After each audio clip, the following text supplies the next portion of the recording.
샬롬, 이동춘 목사입니다. 오늘도 여러분의 삶이 주님의 평안으로 가득하시길 기원하며 하나님의 말씀을 나누겠습니다. 오늘 말씀은 전도서 7장 1절에서 14절 말씀입니다. 이 말씀 중에 11절과 12절 읽도록 하겠습니다. 지혜는 유상같이 아름답고 햇빛을 보는 자에게 유익이 되도다. 지혜의 그늘 아래에 있음은 돈의 그늘 아래에 있음과 같으나 지혜에 관한 지식이 더 유익함은 지혜가 그 지혜 있는 자를 살리기 때문이니라. 아멘. 전도서 7장 1절에서 14절 말씀을 본문으로 지혜로운 처신이라는 제목으로 말씀을 나누도록 하겠습니다. 황희는 세종대왕 때 영의정을 지낸 분이지요. 이분은 인품이 원만하고 청렴하여 모든 백성들로부터 존경을 받았습니다. 그러나 이분이 처음부터 인품이 완성된 것은 아니었습니다. 나중에는 훌륭한 정승이 되었지만 젊었을 때는 자신의 재주만 믿고 제멋대로 행동한 적이 많았습니다. 그리고 깊이 생각해 보지도 않고 함부로 말했다가 후회를 한 적도 많았습니다. 황희가 벼슬아치들의 미움을 받아 잠시 쉴 때 일입니다. 이 기회에 전국 유람이나 하여 견문을 넓히기로 하고 길을 떠났습니다. 남쪽 어느 지방에 이르렀을 때였습니다. 마침 모내기 시기라 들판에는 사람들이 많이 흩어져서 부지런히 일을 하고 있었습니다. 황희는 땀을 식히려고 나무 그늘에 들어가 앉았습니다. 그런데 맞은편 논에서 늙은 농부 한 사람이 누롱소 한 마리와 검정소 한 마리를 부려 논을 갈고 있었습니다. 황희는 한참 구경하다 그 농부가 가까이 오자 누롱소와 검정소 중에 어느 소가 일을 더 잘합니까? 하고 물었습니다. 그러자 늙은 농부는 일선을 옳고 일부러 황희가 있는 그늘까지 올라오더니 황희의 귀에 대고 작은 소리로 누렁소가 더 잘하오 라고 말했습니다. 황희는 농부의 태도에 어이가 없었습니다. 그만한 일을 가지고 일부러 논 밖으로 나오시오? 또 귓속말까지 할 필요는 없지 않습니까?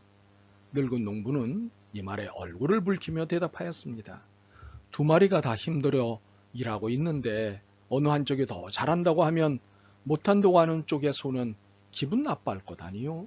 아무리 짐승이라지만 말은 함부로 하는 게 아니지 않소? 황희는 농부의 말을 듣고 자신의 부끄러움을 깨달았습니다. 감사합니다. 저에게 큰 가르침을 주셨습니다. 황희는 농부에게 큰 절을 하고 진심으로 고마워하였습니다. 이 황희는 죽을 때까지 남의 단점은 입 밖에 내지 않았다고 합니다. 이것이 오늘날까지 훌륭한 정성으로 그 이름을 남기고 있는 이유 중 하나입니다. 이 농부에게 배운 처신이 몸에 밴 것으로 보이는 유명한 일화가 하나 있습니다. 한 번은 집에 있으니 한 여자종이 앞에 와서 호소하기를 대감마님, 같이 일하는 여자종이 잘못하는 것을 꾸짖다가 싸웠습니다. 그런데 그 여자종은 제가 잘못했다고 덤벼들어 하도 억울해 하소연하옵니다. 야단 좀 쳐주십시오.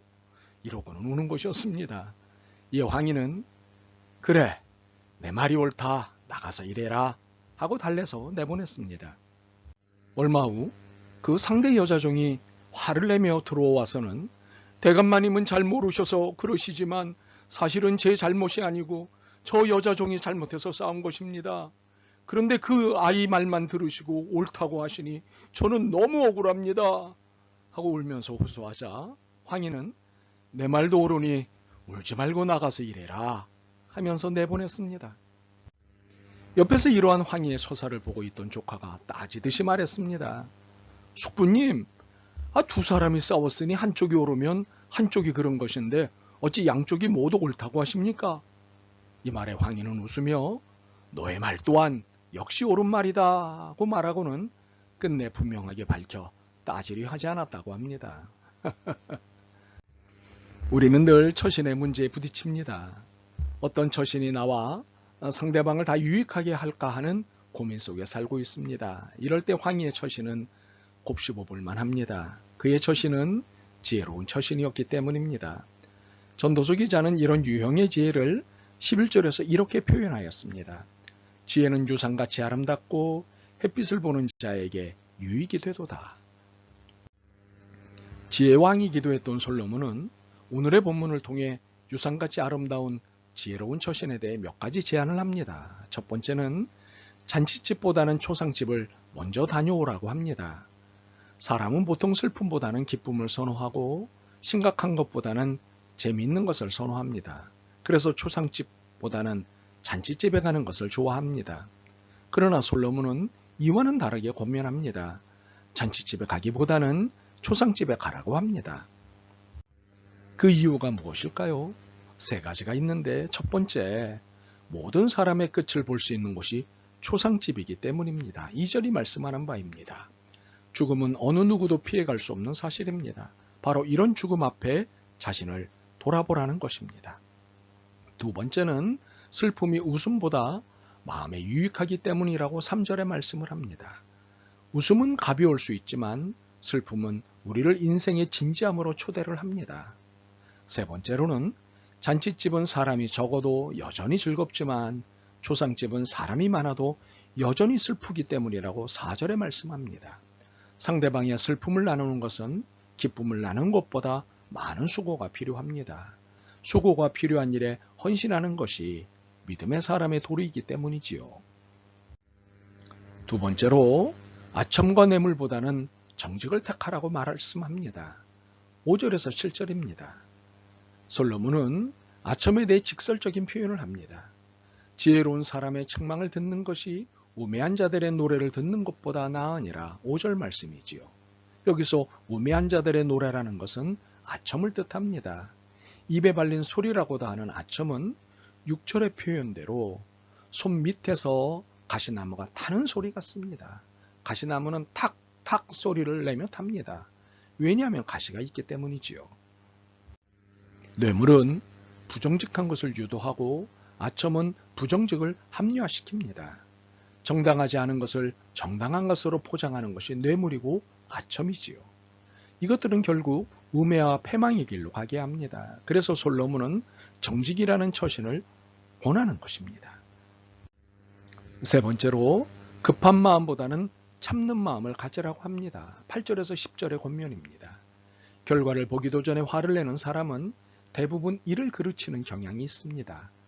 밥이 되기도 전에 뚜껑을 열면 밥맛이 떨어지거나 서립게 되는 것과 같습니다. 그래서 8절에 일의 끝이 시작보다 낫고 참는 마음이 교만한 마음보다 낫다는 솔로몬의 지혜에 동의해야 합니다.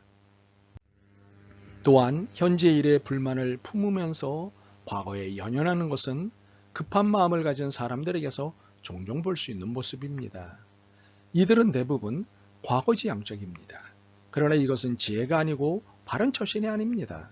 참는 자는 복이 있음을 알아야 합니다. 네 번째로는 현재의 형통과 공고의 이유를 따지기보다는 하나님의 행하시는 일에 믿음을 두라고 합니다. 11절에서 14절이 권면을 하는 말씀입니다. 이런 사람이 있습니다.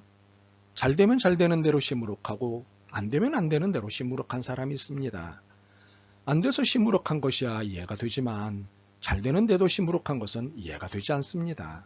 그런데 그의 시무룩한 이유는 잘 되는 것의 이유를 부정적으로 따지기 때문입니다. 이러다 안 되면 어떻게 하느냐는 생각을 하는 것입니다. 그러나 형통하면 기뻐하면 됩니다. 그리고 감사하면 됩니다. 달리 생각할 필요가 없습니다. 물론 우리에게는 공고한 날도 있습니다. 고통스럽고 곤란한 날입니다. 당연히 당혹스럽고 괴롭습니다. 그러나 공고한 날은 또 다른 의미가 있습니다. 그것은 자신을 되돌아보는 날이라는 사실입니다. 슬프고 괴롭지만 자신을 정직하게 반성하며 나를 추스르는 날입니다.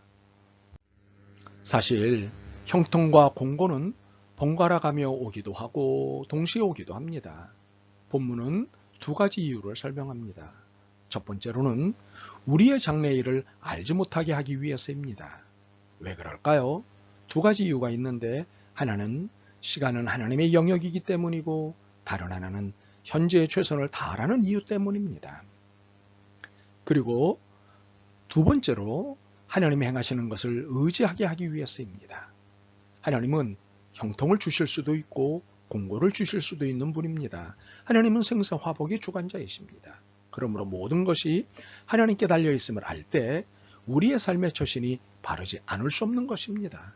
하나님을 전적으로 의지할 수밖에 없습니다. 그리스도인은 하나님 앞에서뿐만 아니라 사람 앞에서의 지혜로운 처신도 중요합니다. 물론 하나님 앞에서의 처신이 더 중요하지요. 하나님 앞에서의 처신이 바르지 않으면서 사람 앞에서의 처신만 바르다면 이는 신앙인으로서 너무도 잘못하는 것입니다. 물론 이와 반대되는 모습도 있습니다. 하나님 앞에서는 바른데 사람들에게는 소홀히 할 수 있습니다.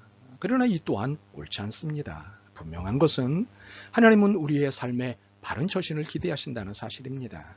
하나님 앞에서 사람들 앞에서의 바른 처신, 지혜로운 처신을 말입니다. 하나님은 이러한 모습을 기대하십니다. 바라기는 이 기대를 저버리지 않는 우리가 되길 소망합니다. 아멘. 주님, 지혜로운 처신이 어떤 것인지 깨닫게 해주셔서 고맙습니다. 하나님 앞에서든 사람 앞에서든 바른 처신, 지혜 처신을 하는 저희가 되게 도와주옵소서. 예수 그리스도의 이름으로 기도드립니다. 아멘. 오늘도 여러분의 믿음과 삶을 응원합니다. 사랑합니다.